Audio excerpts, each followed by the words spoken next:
Information warfare नए दौर के युद्ध का एक इंपॉर्टेंट पार्ट है।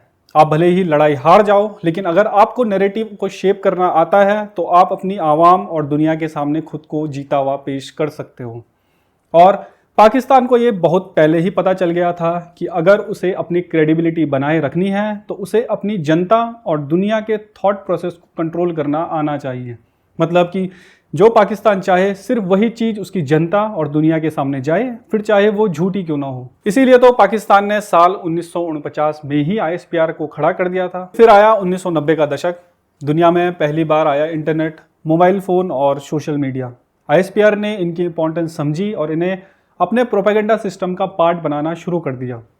आईएसपीआर ने नाटकों और टीवी शोज का सहारा लिया। आईएसपीआर ने साल 1992 में 2 नाटक बनाए, खजूर में अटका और सुनहरे दिन। इनमें कुछ नहीं था, बस इसमें पाकिस्तान की आर्मी लाइफ को ग्लोरीफाई किया गया। साल 1994 और 2014 के बीच आईएसपीआर ने 6 आर्मी ओरिएंटेड नाटक बनाए। धीरे धीरे आईएसपीआर ने नाटक के अलावा डॉक्यूमेंट्रीज, देशभक्ति वाले गाने और रेडियो चैनल्स पर शो करना भी शुरू कर दिया। इन सब के जरिए अब आईएसपीआर ना सिर्फ पाक आर्मी की एक अच्छी छवि बना रही थी, बल्कि इनके जरिए आम लोगों में अपने लिए इज्जत बनाना और भारत के खिलाफ मिस इन्फॉर्मेशन भी फैला रही थी। कैसे, इसे समझते हैं। आईएसपीआर की एक मंथली मैगजीन आती है हिलाल। ये साल 1948 से पब्लिश हो रही है, जिसका काम है पाकिस्तान के प्रोपेगेंडा का प्रचार। साल 2015 से अगर इस मैगजीन को एनालाइज किया जाए तो उसमें एक ना एक आर्टिकल भारत के खिलाफ जरूर होता है। कभी इसमें कश्मीर का जिक्र होता है, तो कभी भारत के प्रधानमंत्री नरेंद्र मोदी का, कभी हिंदुत्व का, तो कभी इस्लामोफोबिया का।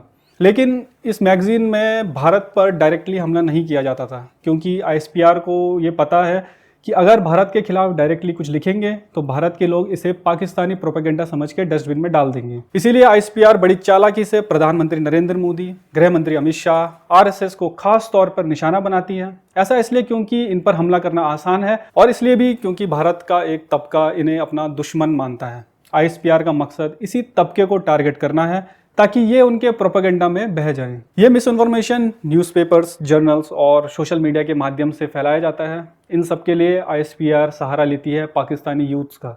इन्हें खुफिया इंटर्नशिप प्रोग्राम्स के जरिए social media analysis, psychological warfare और डिजिटल प्रोफाइलिंग में ट्रेन किया जाता है। लिंक्डइन पर ऐसे कई प्रोफाइल्स हैं जो आईएसपीआर के पूर्व इंटर्न रह चुके हैं। इनमें से कई ने अपने सीवी में social media analyst, media propaganda और यहाँ तक कि साइकोलॉजिकल ऑपरेशंस तक लिखा है। आईएसपीआर की इस ऑनलाइन सेना को फ्यूचर ट्रोल्स आर्मी कहते हैं। ऑपरेशन सिंदूर के दौरान भी आपने देखा होगा कि पाकिस्तान ने एक्स यानी ट्विटर को अनबैन कर दिया था। ये इन्हीं ट्रोल आर्मी के लिए था जिन्हें पाकिस्तानी नैरेटिव को पुश करने के लिए एक्स पर खुला छोड़ दिया गया।